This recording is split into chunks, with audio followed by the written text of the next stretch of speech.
Ladies and gentlemen, we have gathered here this evening to show our sadness, sorrow, and sympathy to the Moridi family. I am practically speechless. Please excuse me if I cannot express myself. It's very emotional. And here we have not only Moridi family, but other affected families as well. We've just heard from Dr. Ismailion. Mr. Zari is there sitting with his wife, Ms. Niknam, who lost her husband.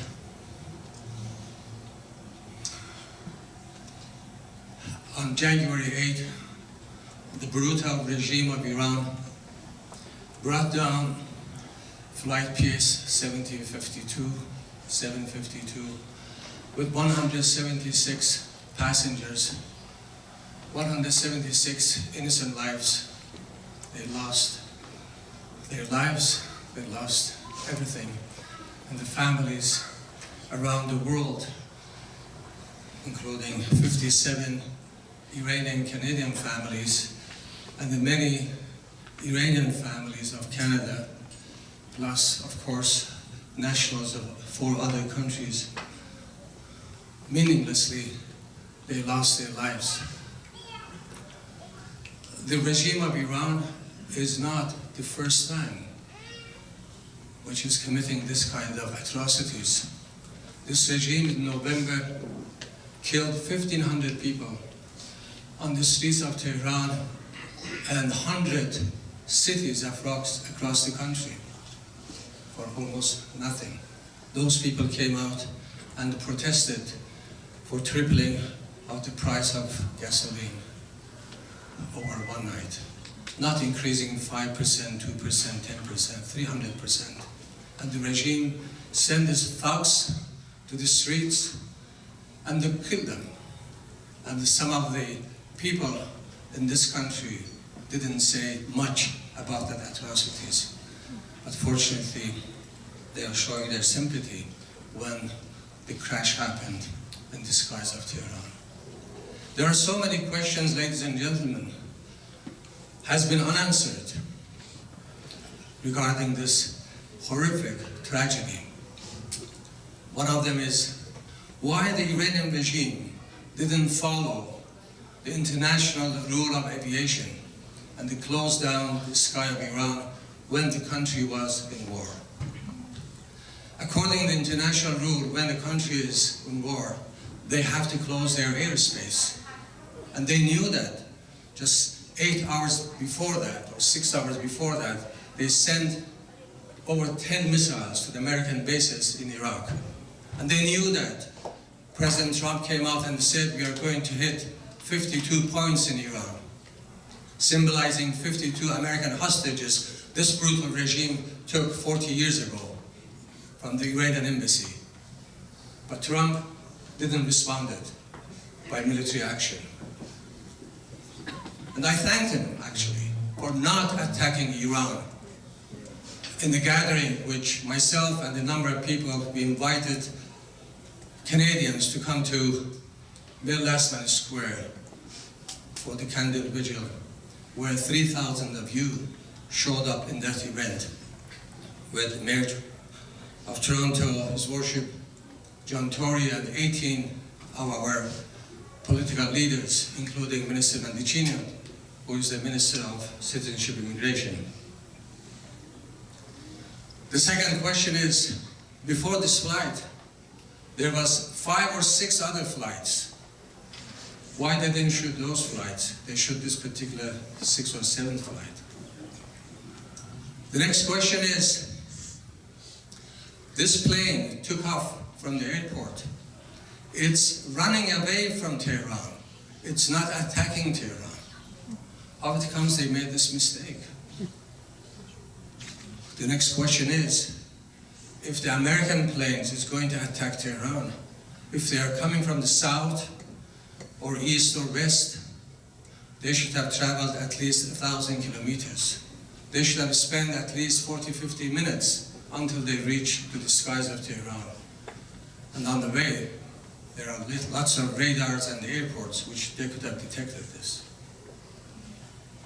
So there are many questions, ladies and gentlemen, needs to be answered. But I tell you that during 41 years of brutal rule of this regime, in my country of birth and in your country of birth, there were 101 airplane crash. Over 2,400 people, they have lost their lives because of airplane crashes in the skies of Iran. And in each case, they send the black box to France for processing and reading. Now the major question now is why the regime is not sending the black box this time to France for reading. There must be something they are hiding, something they are lying. This regime is the regime of liars, ladies and gentlemen. They have lied the reality of this crash for 3 days. And when the world community came out, particularly when the US satellites captured the flight of missile, and our Prime Minister came out and said that this is done by a missile, surface to air missile, they were forced to come out and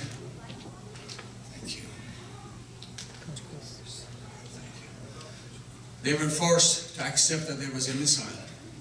Even then, they lied until another brave Iranian young man who from his rooftop taking pictures and capturing the video of the second missile, then we knew that it wasn't one missile, it was 2 missiles.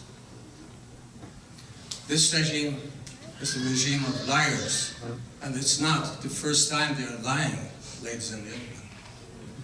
Some of you may remember that just after the so-called revolution, when Khomeini came to Iran, and things changed dramatically, particularly in comparison to what he said when he was in Paris and what he did when he took the full power, the full control of that land in his hands.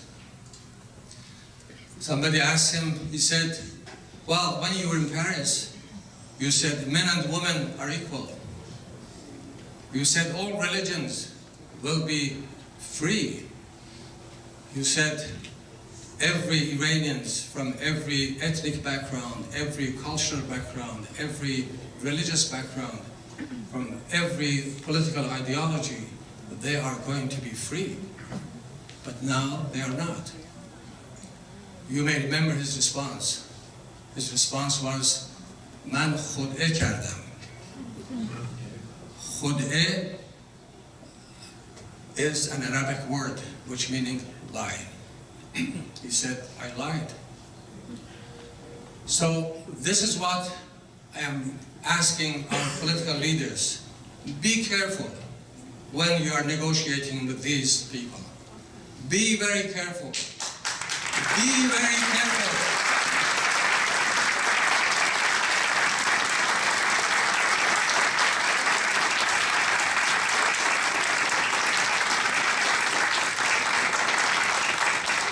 Don't shake those killers' hands.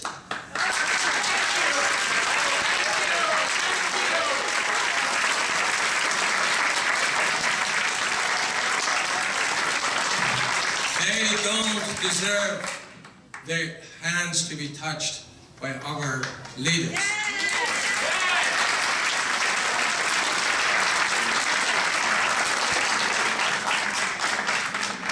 My friends, another dictator on this planet by the name of Muammar al-Gaddafi, who ruled Libya for a number of years, he brought down an airplane in the sky of Lockerbie in Scotland, the United Kingdom. He also lied. He was another liar. But it didn't take a long time until the world community brought him to justice. And he had to accept that by his order, that plane came down and the many people, they lost their lives.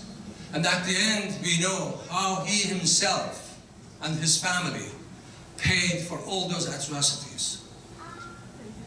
The Iranian regime officials are going to pay for their atrocities. It's just a matter of the time.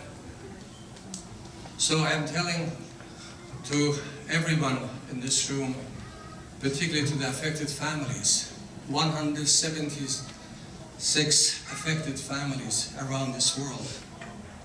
We are all with you. Canadians are with you. 18 million Iranians who have been silenced. Their hearts and their minds are with you at this difficult time. Justice will prevail, and we ask for justice, and we shouldn't stop. We shouldn't just run away.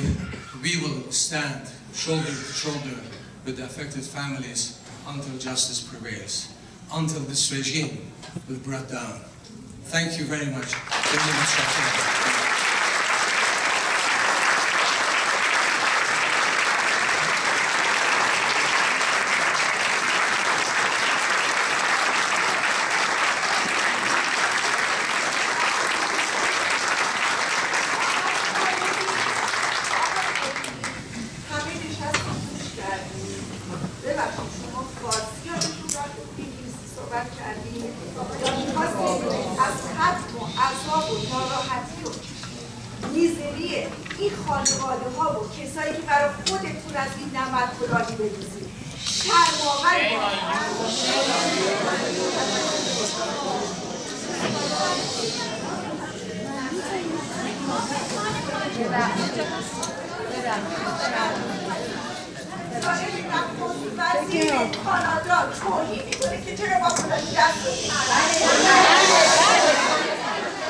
اولا نیازی ندارم که کلاهی بدوزم.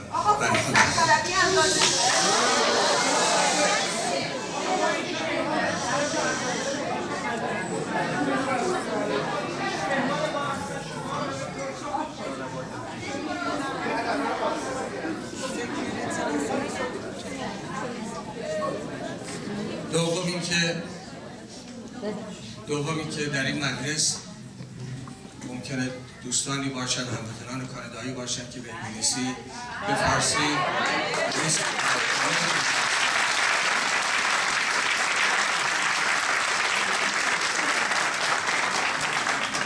سومی که خانم عزیز اینجا از تلویزیون BBC من دیدم هستن، CBC هستن که طبیعتاً دارم پخش میکنم و به انگلیسی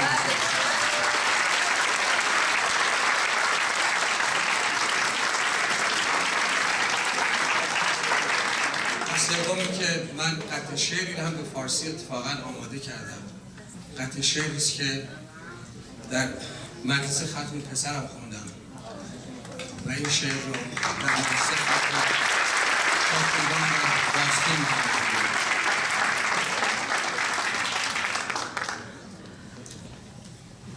یک شعرم موقع به ترکی هم خوندم. من میدونی که ایرانی ترک هستم.